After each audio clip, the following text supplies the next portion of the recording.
Good morning, everybody. Now, yesterday, President Trump was inaugurated in the United States, but here in the United Kingdom, where I am, we have Keir Starmer as the Prime Minister who's calling the shots in this country. It's like a modern version of A Tale of Two Cities, A Tale of Two Countries, if you like, in the English-speaking world. The United States now going to rise up into prosperity and freedom, and the United Kingdom languishing under a tyranny that is taking us into increasing poverty and restrictions on what you can say in public life. Well, here to talk about that with me on the David Kurten Show today is someone who has been fighting for freedom for a very long time. And I'm delighted to welcome into the studio here Dr. Niall McCrae. Welcome, Neil. Very good to be on again, David. Yeah, great to see you. Yeah, we used to work together a long time ago in another world. We were just talking about that, back before 2020, when there was the whole COVID era, and then all of the government lockdowns and tyranny that happened in that age. But so much has happened in the last 5 years since I started the Heritage Party. I mean, what's, in general, I mean, this is a bit of a general question to start off with. Do you think that we are worse off now than we were 5 years ago in terms of freedom, or how do you assess the difference between now and, say, that time in 2020 when all of this craziness started? Well, I think there was a giant stride in authoritarianism taken with the COVID-19 regime. And we haven't really slipped back again from that.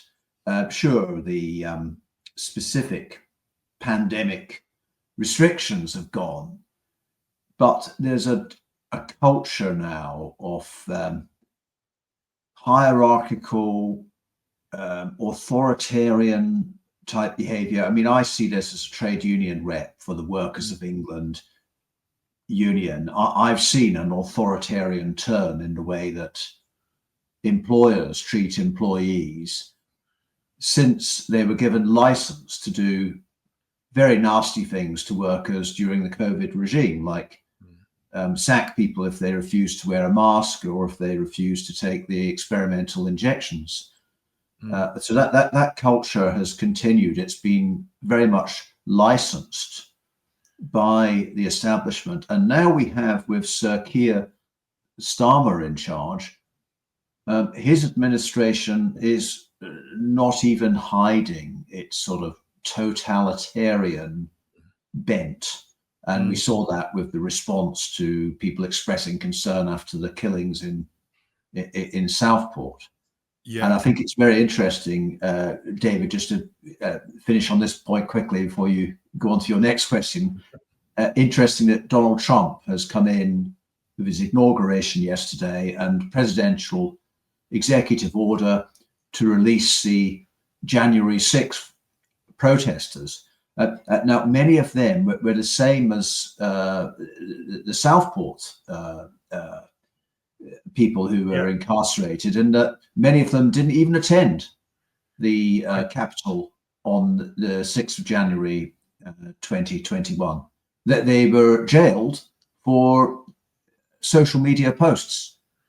This is a new thing, isn't it? Yes, absolutely. And while Trump has made an executive order, and already these men, mostly men, some women as well, are walking free from US jails where they should never have been in the first place. We have with Starmer on the same day, and I think this was done to bury bad news, they had the conviction of this guy that killed those poor girls in Southport. And we now find that the government, Keir Starmer et al., knew that this murderer was under watch by the Prevent Anti-Terrorist scheme. So there is, I think there's a very clear case for all posters and protesters from the Southport event, apart from those that were found guilty of actual violence. I think they should be freed. But of course, that's not going to happen under Sir Keir Starmer, because we don't have a Donald Trump figure in this country that can do that. Yeah, I mean, I totally agree with you on all of those things. When the J6 prisoners, I think Trump and other people in the MAGA movement call them hostages, which is really what they were. They were hostages of the Biden regime. They'd done nothing wrong. You know, the people who actually went into the Capitol building there 4 years ago were ushered in by the police. And then, as you say, some of them weren't even there. They'd just written about it on social media, and jailing them goes against the First Amendment in the American Constitution, I think. So that's absolutely clearly wrong. I mean, unfortunately, in the UK and other countries in Europe, we don't have an absolute right of free speech, because we're tied into the European Convention on Human Rights, which gives a partial qualified right to free speech. I mean, according to that. But I think actually under common law in England, we do. But these two things are in conflict, and we need someone to come in power in the UK to re-establish the English constitution, common law, which does give free speech, because you can do anything you like as long as you're not causing harm, injury, or loss to another living man or woman. That's the understanding that we have. You know, you put it right there. You said it correctly, that we just don't have anyone in the United Kingdom. Well, at the moment, obviously, we got Keir Starmer in charge, who is doing all kinds of dreadful things. The jailing of people for social media posts, that started a few years ago, but now it's just accelerated after Southport until we've got, you know, Lucy Connolly is someone that most people know. Her name, she just wrote social media posts. There was another guy, I can't remember his name, I should do, but he was jailed for 7.5 years for starting a Facebook group protesting against migrants in his hometown. This is absolutely tyrannical. You know, is there a way out of this in the United Kingdom? And do you think that what's happened in the United States now may have a positive effect on free speech here? Yes, I hope so. I mean, I no longer regard Donald Trump as a savior. I don't really trust him, to be honest. But the blaze of executive orders he signed last night, I struggled to find one I wouldn't agree with. Good, isn't it? You mentioned common law, David, a few moments ago, and the American Constitution was very much influenced by English common law. And we now have, in place of common law, because of course common law has never actually been removed, but it's been so suppressed by statute law. And this was a big project of Tony Blair's, wasn't it, when he came in? It was a spate of laws on this, that, and everything.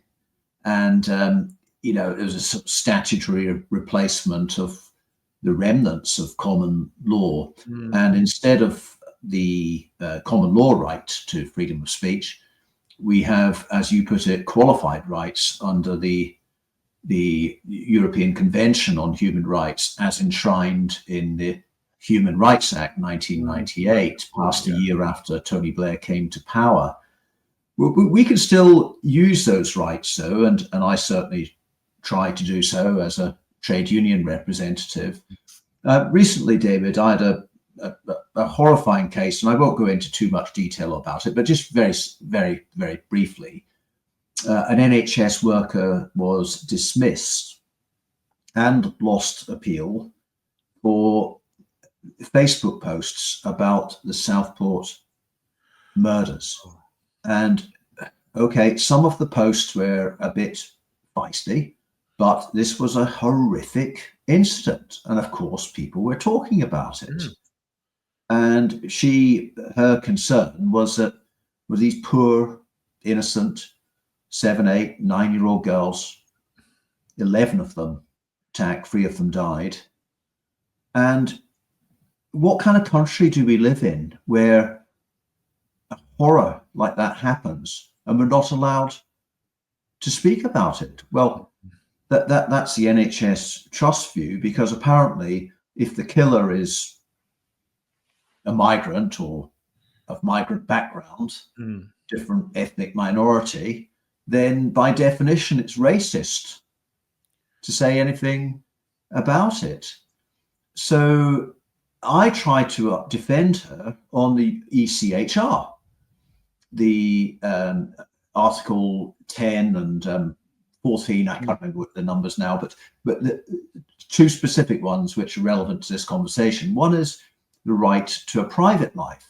So she had done these Facebook posts in her own time to her group of friends and family on Facebook.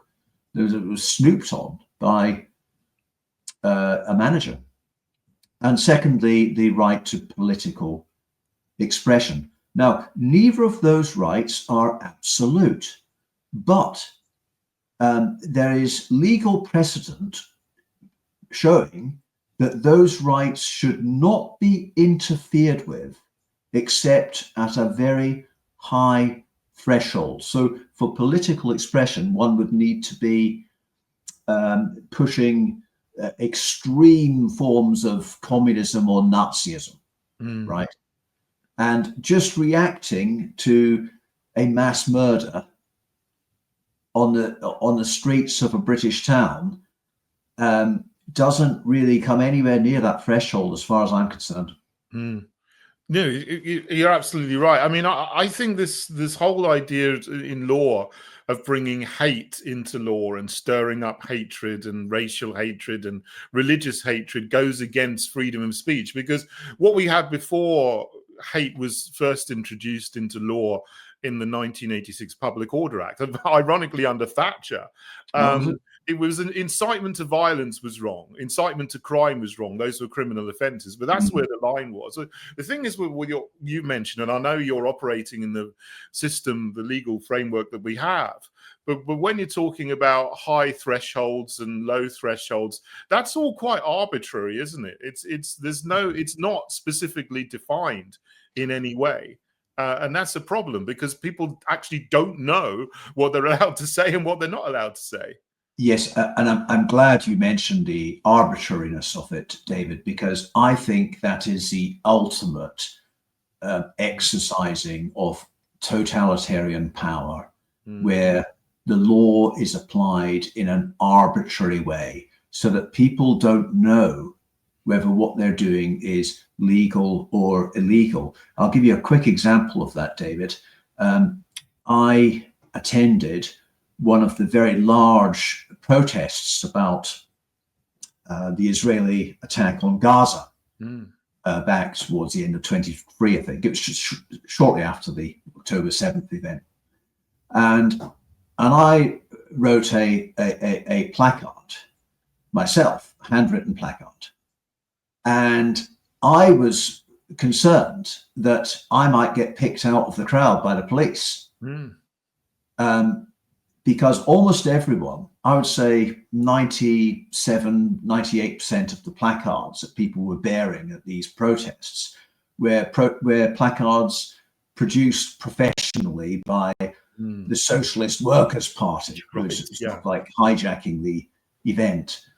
But people know that if they're holding one of the Socialist Workers' Party placards, they're not going to get apprehended. Whereas if you do one of your own, then your message could be interpreted in a particular way by the arbitrary powers that rule over us. And it's interesting how the latest rally against the Israeli massacre in Gaza. Yeah, I mean, I'm happy we could call it an ethnic cleansing. It's the beginning of a genocide, certainly. You know, we realize that. Yeah. Yeah. Sorry, I sometimes, when I'm on shows like this, David, I have to remember, what am I allowed to say on this particular show? I'm fine. I totally understand. You know, I mean, my position on this is Hamas what they did was dreadful, but what Israel has done is even worse. So, you know, that's fine. And that latest rally on Saturday, I've got an article coming out on Unity News Network website about this today, is that what used to be the left. I mean, you and I, David, have sort of moved beyond this old left versus right paradigm, haven't we? But people still use it, and it still has some meaning. And certainly the Palestine rallies have been very much a sort of cause célèbre of the left, haven't they? And most of the people marching would be, I guess, more inclined to be left wing. It's unfortunate how it's seen. Yeah. And it's interesting how Starmer's administration is going for them now. And we had Jeremy Corbyn summoned to a police station the day after that rally. We had 77 arrests. It looked to me actually a bit like the policing of the anti-COVID regime. Yeah, the freedom rallies. Yeah. No, you're right with that. I think what happened in London on Saturday, if people don't know, is that every Saturday since October 2023, there's been marches for Palestine, marches against genocide and cutting off water, cutting off electricity, bombing Gaza, which is absolutely legitimate. But then just suddenly, this weekend, I think it was some Jewish organizations contacted the police and said, we don't want them to march up to the BBC headquarters near Oxford Circus because there's a synagogue near there and it might disturb the synagogue. So, and the police suddenly stopped a march and said it had to stay in Trafalgar Square. It had to be static. So anyone then trying to march, just as they'd done for the last year and a half, was then fell foul of these police restrictions that they put in place. So this was, a specific group made an application to the police to stop the marches, and then they enforced that. So I think that's what happened on Saturday. Yes, and again, very arbitrary. I watched video footage and saw some of the arrests, and what one person got arrested for was not that much different from what a person next to them was doing who didn't get arrested. And we saw that with the COVID rallies, where police would steam in and just make random arrests. And of course, protest is very relevant to this whole concept of freedom of speech that we've been talking about. So there are two major ways in which the government, the establishment, is clamping down on freedom of speech. So they are trying to suppress protests. It's quite clear now. And secondly, more importantly, is that most of us, the way that we engage now is on social media. I mean, obviously, we still have in-person interaction as well. Hopefully that won't go away. But a lot of our communication is now on social media through various platforms. And the government is determined, Keir Starmer's government particularly, to clamp down on what people are saying about, issues that they don't want people talking about, things they don't want people knowing about. But let me ask you something, because something that's new, that's just happened over the last 3 or 4 years, are these new words being put out, misinformation and disinformation. I've never heard those being used in any, at all before sort of 2020. But now the progressives or the communitarians or whatever you like to call them, the cultural Marxists, are always accusing people of misinformation, disinformation, and we need to clamp down on it. We need to make sure that no one says anything that is misinformation. And do you see this being written into law here? Yes, absolutely. So to make laws against freedom of speech, the establishment has to show that the exercising of freedom of speech is in some way dangerous to society. And as you rightly point out, there's this sort of concept around misinformation, disinformation, and there's also something called malinformation. So just quickly, misinformation is where you maybe unwittingly spread false ideas. Disinformation is where you deliberately spread false ideas. And malinformation, get this, that's where what you're saying is true, but it might have a negative impact on some people. Really? So you're not allowed to say things that are true if someone doesn't like it. You're not allowed to say things that are true. So But you can say that there are 79 genders and you can change your sex, and they can teach children that. So all these people who are pushing this idea of misinformation, they are actually, propagating and creating this information and disinformation themselves all the time. Yeah, and there was no bigger purveyor of disinformation in the COVID regime than the government. But they have these two things running alongside each other, David. You have this sort of misinformation, disinformation complex, and you also have this concept of hate. And both of them are, as you say, relatively recent. And you remember when the internet came into being and it was seen as this great sort of liberating thing. Suddenly we could all say what we wanted and get ideas out there that perhaps the mainstream media might not publish. And that sense of liberation has gone very much into reverse now, isn't it? Because we can now see the almost Orwellian use of the internet. Rather than allowing us liberty to say what we want, they're using it to control us and to control our everyday conversations that we have with friends and family, as one of the members of my union discovered. Right. Well, what happened there? Well, the person I mentioned earlier, who makes some, quite understandable comments about the Southport killings and was dismissed from her job. And the only one, I've got several cases that relate to the Southport killings, and I've got cases relating to the Israel-Palestine situation as well. Yeah, well, I know, I have to be careful. I think about everything I put out, and I try to put out things that are sharp and critical, where people need to be criticized and people need to be called out in the UK government, in the mainstream media, and people who are pushing agendas and ideologies that are clearly false. And I try to speak out, to say what needs to be done to make things better and restore our nation. But I still have to be careful, and every day I think, I type something into X and I think I'm gonna, and I stop before I post it, and 2 or 3 times a day I think I can't post that because I don't know whether I'm going to have a knock on the door by the police. No, I think you do that. Yeah, I've also had people say to me, I copied what you wrote and I've been banned, so I get away with things, even though I'm careful. Other people say the same things as I have, and they get into trouble.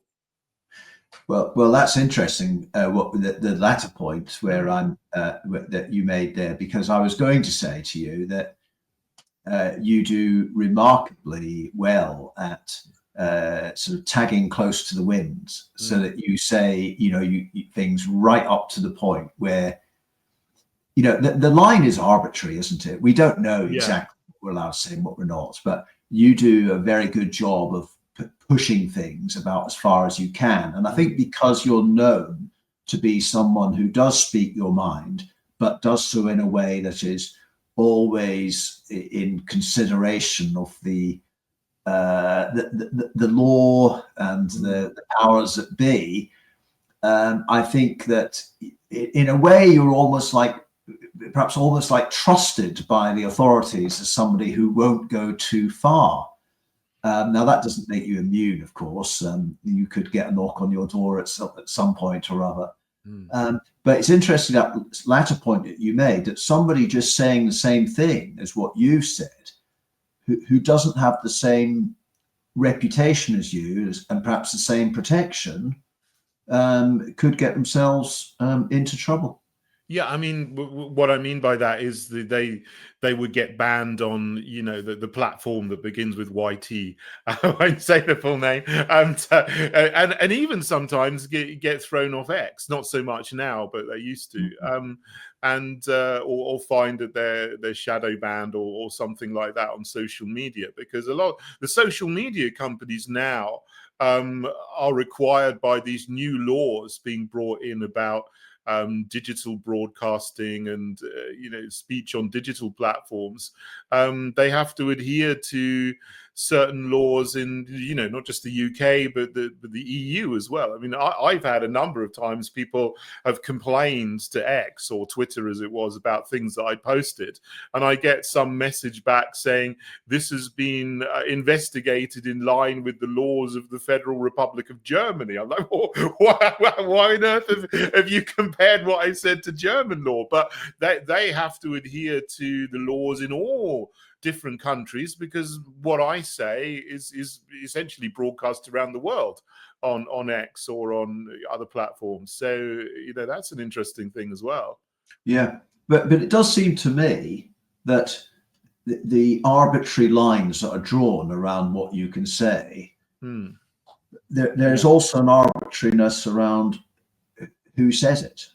Yeah, and some people will be allowed to say more or less than others, and I'm not suggesting in any way that you're immune from. I hope I will be. I hope I don't get a knock on the door by the police. But just what came to mind when you said that is after the Southport riots, not after the Southport murders, not riots, I should say, and there were protests, and there was some nasty things going on. But one thing I think a lot of people who were right-minded saw that seemed to be very, very wrong was this man, Nick Lowles, who's in charge of Hope Not Hate. And he put out some tweet that, could be considered to be inciting hatred or tension or violence in Middlesbrough, because he talked about, a Muslim woman, attacking somebody, and that wasn't true. It was misinformation, but he put that out. Potentially incited, a situation, but nothing happened to him at all.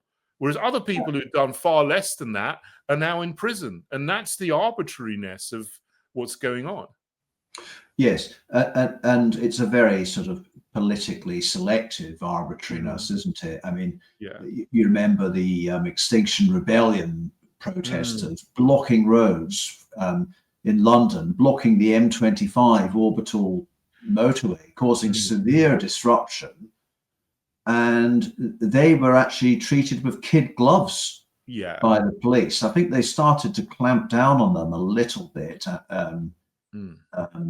last year, but they were running a campaign of severe disruption, and when those that did go to court were getting praised by the magistrates, and how that contrasts with Southport, where Keir Starmer actually told magistrates that these are all criminals, they should all be remanded, and they should get the stiffest penalties before they'd even been tried, which is, obviously interference with the independence of the judiciary.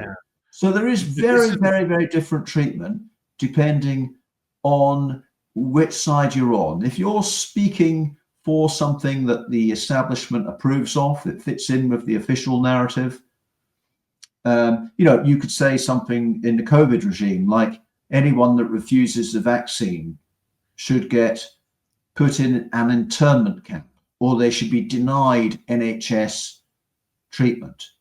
Really some callous, nasty things that you heard people say.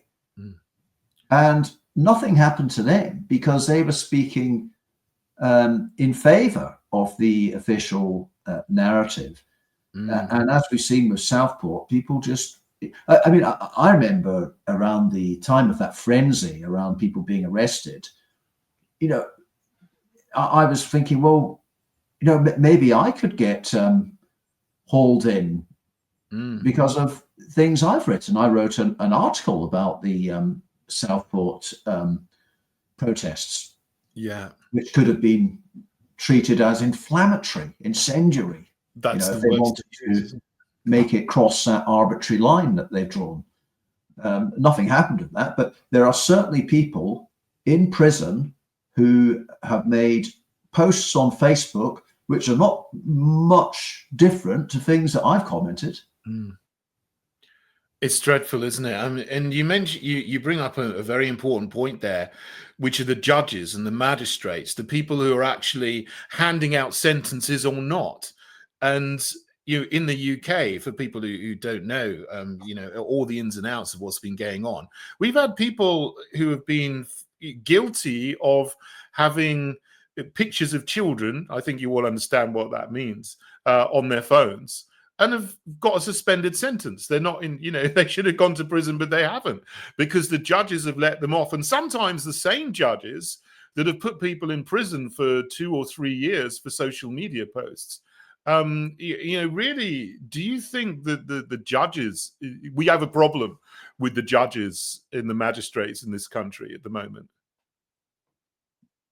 Do you think there's a big I problem? think it's part of the gradual cultural Marxist takeover of all of our institutions and the judiciary. I don't think you get anywhere. You certainly don't become a King's Counsel now, which is, what an experienced and skilled barrister would hope to become, unless you tick all the boxes for the DEI kind of stuff. Yeah. You have to show that you have actually worked for positive discrimination for minorities, and shown in your sentencing, for example, that you have done that, or else you won't actually get anywhere up the ladder in the judiciary.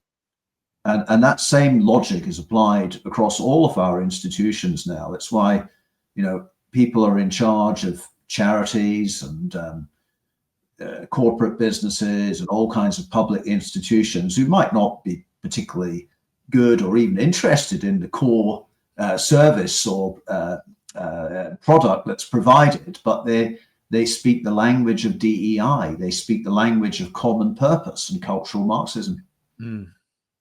Yeah, it's rotten, isn't it? You said it, a common purpose. That's a whole institution that tries to train and program and brainwash everybody who's going to be working in the government or any branch of the government in order to adhere to cultural Marxism or progressivism or whatever you like to call it. It's dreadful. But I want to ask you one last thing, and I think this is something you've mentioned before, is that the government is trying to bring in another new law which may affect people's conversations in, just in pubs and public spaces, on the basis of employees' rights. Now, it's something I've got to look into a little bit more, but this is just another thing that the government is doing to attack free speech in the UK. Can you tell us a bit more about that, if you know any more about that than I do? Well, this has been around for 2 or 3 years, I think. So a lot of the things that are happening are being attributed to Keir Starmer's regime, which actually sort of started under the previous Tory government. But of course, it doesn't really matter whether you've got Conservative or Labour in charge any more than it matters Republican or Democrat in the US. Is it the same globalist project? The same agenda is pursued, although Trump may be... Yeah, I think he's going to be really good. He's going to be good on a lot of things. I hear what you're saying. There's a couple of reservations I have about Trump, but on the vaccines, what he did there, all the experimental injections, and also, whether he is going to stop war in the Middle East or inflame it. I hope not, but I think he's going to be very good on fighting what we call wokery. And we don't have someone throwing a substantial spanner into the works like in America. I mean, much as you would like to be doing that, David, it's very hard, as a minor party. And we've got the Reform Party, which is making all the headlines at the moment. But to me, they're very much part of the establishment, really, a controlled opposition. They'll make all the right noises. And the sort of thing that Reform would say is about what you're talking about here, David, with your question, is being referred to as the banter bill. So it's about stopping people from having politically incorrect or offensive conversations, including in places such as a pub. Now, this was an idea that's been around for 2 or 3 years now. and it's being pushed on the theme of equality legislation. And it's being kind of misinterpreted by some people. Some people have just heard that, oh, you could get nicked for saying the wrong thing in the pub if somebody overhears you. It's much more specific than that. It's about employment law. So that if you, for example, let's say there's a gay bartender and he overhears two sort of grunting Herberts sitting at the bar. Like you and me. Conversations we might have in the pub. We might fall foul of every law that you can imagine. Yeah. Well, so and they just happen to say there's something on the TV in the pub, and they just happen, he looks a bit of a Nancy boy or something like that. Then that bartender could sue his employer. So it's not necessarily about the two chaps in the pub on the bar stools being apprehended. It's about employment law. Right. But it would have a chilling effect on society and a terrible impact on pubs and other places where people meet to have conversations, because clearly if a landlord is sued, they may not be able to carry on in business and the pub closes down. And I think that's exactly what the government wants. They don't want these speakeasies. Right. So it's a backhanded attack on pubs and places where people need to socialize. Because this is what happened in the COVID era, didn't it? They closed down all the pubs and the cafes and the bars and restaurants, and you weren't allowed to go to them. But you could go to the supermarket and you could buy what they deemed to be essential goods. And so they tried to stop people from meeting each other and talking. And this is what they're trying to bring in another way that is covert, so people don't see it. There was a tremendous amount of behavioral psychology being used in the COVID regime. Yeah. And looking back now, do you remember when the lockdown started and they closed schools? But the pubs were still open, like Wetherspoons and other pubs. And I think this was actually just before the lockdown that the schools closed, and then the pubs are still open. So I think the lockdown actually sort of made sure everywhere closed down. But what they managed to do was they managed to get society calling for pubs to be closed down, because the media message was the schools are closed, all these young kids missing out on their education, yet there's still blokes going to the pub. Yeah, right. Like they're sort of like against antisocial. They got the public to call for pubs to be shut down. That's how clever and how devious these people are. And they're very good at the messaging, David. They'll always couch things in terms of safety, particularly child safety. I mean, free speech is under serious threat now because of this Online Safety Act, which is supposedly about protecting children from harm. But what it will mean is that soon we'll all have to have a digital ID to go online, so they'll know who we are, what we're posting, and all that sort of thing. I mean, you and I write publicly, don't we? But most people don't want their many people want to remain anonymous online. Yeah. And but this is a massive attack on privacy and on freedom of speech.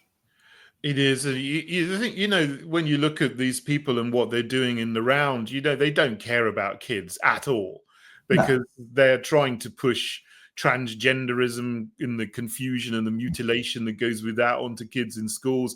And they've done nothing about grooming gangs, neither Tory nor Labour over the last 40 years, over the last 4 decades. They've just let that go on. They don't care about children, but they're using this and they're pretending to care about children in order to take away our free speech, and particularly free speech online, which is chilling. But I guess I'm in a way less worried about it, because at the moment I don't have dependents. I don't need to look after anybody. But if you've got a family with you and you got kids of your own, you look after them, you've got to be really, really careful about what you do, because you're concerned about losing your income.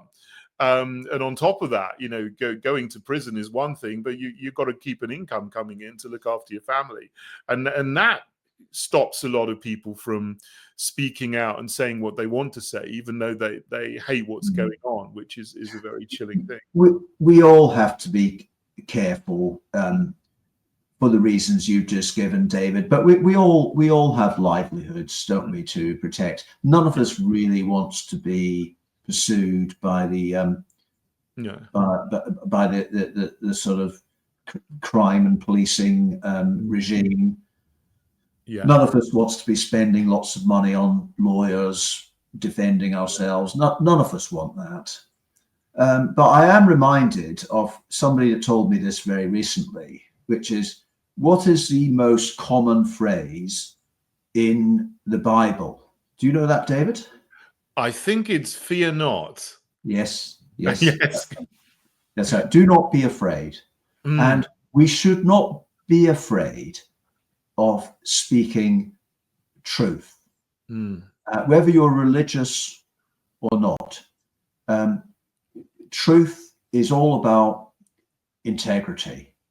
And unfortunately, most people, I think, are not very principled.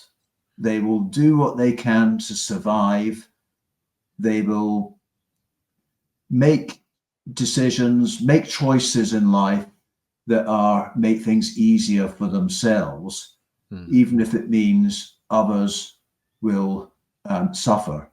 And I see this with what I regard as a very sort of selfish, privileged middle class in this country, who don't care about the people below them, the people who are less privileged than them. And all the time they support policies that are harming the people that below them. They support mass immigration. They support censorship of people with the wrong views. They support overturning a democratic referendum, i.e. Brexit. So unfortunately, many people, and I think this gets worse as you get into the more privileged classes, there's not really much principle there. It's all about their own self-centered, self-absorbed way of life. And with that, David, I think you have the fall of Western civilization. It's a big problem, isn't it? What you might call normies, and trying to wake up the normies and get them to understand that, 5 years, 10 years down the line, we're not going to have a civilization left if we keep on going down this route and undermining free speech. And, now the Starmer regime is undermining the economy directly. I mean, that's a whole other issue, which I won't get into. I should do another podcast on that, which would take us a couple of hours. But, I do have hope, because I think more and more people are realizing that something is very, very badly wrong. And maybe 10 years ago, people didn't understand what it was, but more people now have an understanding of cultural Marxism and the ideology that underlies all of these things, and see that this is not just incompetence, which some people would think, but there's a deliberate plan to get us into a place where there's total control of everything we do, everything we say, everything we spend. and we've got to act now to stop that from happening. Because if we don't, they want to bring in the end of this. Their target is to get this done by 2030, but I think they've had some setbacks, and the cabal, as I call them now, I don't like to call them the elite because that gives them too much respect. Yeah, the cabal, it has had some setbacks because people have pushed back on their agenda and are now realizing what's going on and saying, no, I'm not going to have it, and I think that it's a finely placed battle, and I think we could win, but it just needs more people to understand what's going on and take action. Yeah, and if you look at what they're clamping down on, David, so there are 3 ways of understanding what's happening in the world of all these, but obviously there's some very authoritarian things happening now that weren't happening 5 years ago, and people are noticing that. Then they see the economic collapse, and they see all kinds of things that don't really make sense. And there's 3 ways of how people try and understand that. One is cock-up theory, it's just incompetence. Another is coincidence theory, that these things just happen, they're like random events. And then thirdly, there's conspiracy theory. And it's those of us who understand that what's going on is actual conspiracy. We are the ones that must be suppressed. That is what the main target of the censorship regime, misinformation, disinformation, hate, and so on. It's those of us who are awake to the conspiracy, those of us who use terms such as cultural Marxism, because we can understand the agenda and where this is coming from.